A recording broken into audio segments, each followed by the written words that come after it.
Di episode sebelumnya diceritakan bahwa seminar Anna di Hong Kong gagal total karena Sisil berhasil menyusupkan foto-foto mesra Anna dan Rayhan di slide Anna.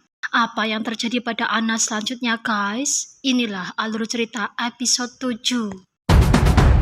Anna benar-benar tak bisa berbuat apa-apa melihat reaksi kekecewaan audiensnya. Dia kembali ke kamarnya dalam keadaan menangis. Dimas bukannya memberi dukungan pada Anna, malah dia memarahi habis-habisan Anna atas perselingkuhannya dengan Rayhan. Aku kalau nanya dijawab, apa? Siapa kamu ke dia? Kali ini, Anna tidak bisa membela diri. Aku gak ada apa-apa sama Rayhan. Salamanta. Tadi sesuatu sama ibu, jangan nyalain aku ya kamu ya. Anna teringat akan ibunya. Secepatnya dia kabari kakaknya Vera memintanya agar memutus segala akses berita tentang dirinya agar ibunya tidak mendengar kabar buruk yang menimpa rumah tangganya. Pastiin ibu jangan sampai nonton berita. Sementara itu, Rayhan juga telah mendengar berita viral tentangnya dan Anna. Dia curiga Lisa lah dalam kericuhan ini. Oleh karenanya, dia meminta ajudannya untuk memata-matai pergerakan Lisa. Lu pantau Lisa ya. Di klinik Anna terlihat merenung sendirian. Tak lama kemudian, dia telepon Indi mengabarkan bahwa dia siap berterus terang pada ibunya. Aku udah siap ngomong sama ibu.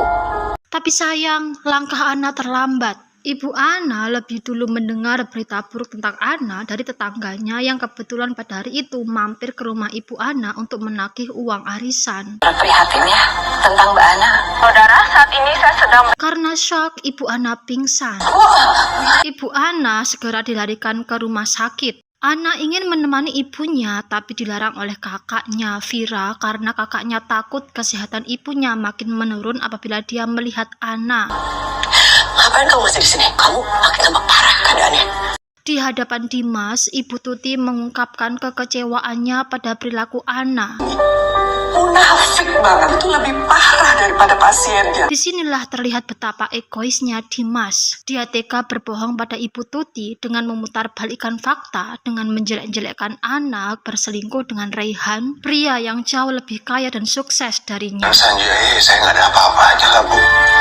Istri saya tergoda sama. Mendengar curhatan Dimas, hati Bu Tuti luluh. Dia berjanji akan membantu Dimas untuk menduduki kursi direktur. Kay menemui Rayhan untuk memberitahunya bahwa dia mempunyai video yang bisa membuktikan bahwa Dimas lah yang terlebih dahulu berselingkuh dengan Lisa.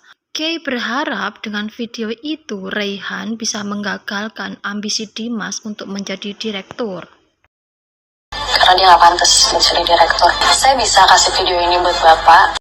Sementara itu, Lisa menemui Sisil untuk memberikan komisi atas kerja bagusnya di Hong Kong. Thank you, Lisa. Cukup banget. Sesuai dengan instruksi Rayhan, Ajil terus membuntuti Lisa. Dan ketika ada kesempatan, ketika Sisil berjalan pulang, Ajil sengaja menabraknya untuk mencuri handphone Sisil. Sementara itu, Lisa diam-diam memasuki ruang inap Ibu Anna.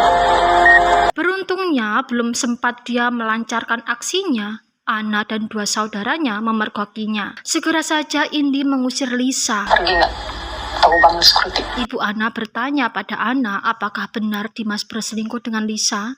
Dia selingkuh sama siapa? Sama Lisa ya. Kali ini, Anna jujur mengatakan iya pada ibunya. Dan dia pun meminta maaf pada ibunya itu karena selama ini tidak nurut pada nasihat ibunya. Aku dengerin nasihat ibu dari dulu. Selesai berbicara dengan ibunya, Anna menemui Lisa yang masih menunggunya di luar ruangan. Sekali lagi, Lisa meminta Anna untuk menandatangani surat izin nikahnya dengan Dimas, mengingat ibunya sudah mengetahui masalah ini. Tidak ada satu hal pun yang bisa dijadikan alasan bagi Anna untuk menghalangi pernikahan resminya dengan Dimas. Nyokap lu juga udah tahu semuanya kan? Tolong keluar dari hidup gue sama Dimas. Kali ini, Anna setuju dengan Lisa. Anna bersedia menandatangani surat yang dibawa Lisa. Kemudian, Anna bergegas menemui Rayhan. Tanpa banyak bicara, Anna langsung memeluk Rayhan dan mencium mesra bibir Rayhan. Rayhan mengantar Anna sampai ke rumahnya. Di hadapan Anna, Rayhan mengatakan langsung bahwa dia mencintai Anna. I love you, Anna. Dia berjanji akan selalu melindunginya. Ana jelas senang ada sosok yang mendukungnya dikala dia terpuruk. Dia pun kini bertekad membuka lembaran baru dengan Raihan, dan sebaliknya menutup kisah hidupnya bersama Dimas. Dia buang semua barang-barang Dimas yang masih ada di rumahnya. Keesokan harinya, Bu Tuti menunjukkan ruangan baru Dimas yang bisa dia tempati apabila dia sudah menjadi direktur nanti. Tempat yang baru untuk kamu.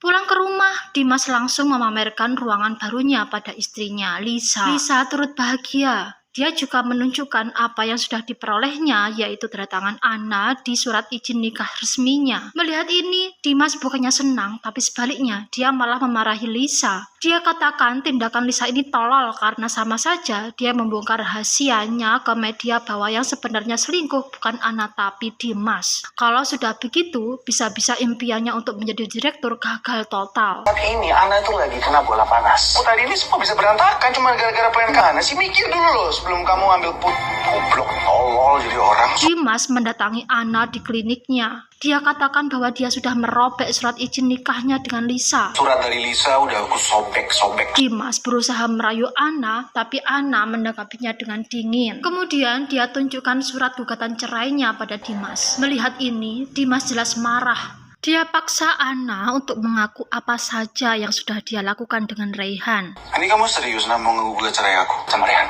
Ada apa-apa kamu sama dia? Ana pun mengikuti arah pertanyaan Dimas. Dia katakan bahwa kali ini dia benar-benar sudah berpacaran dengan Raihan.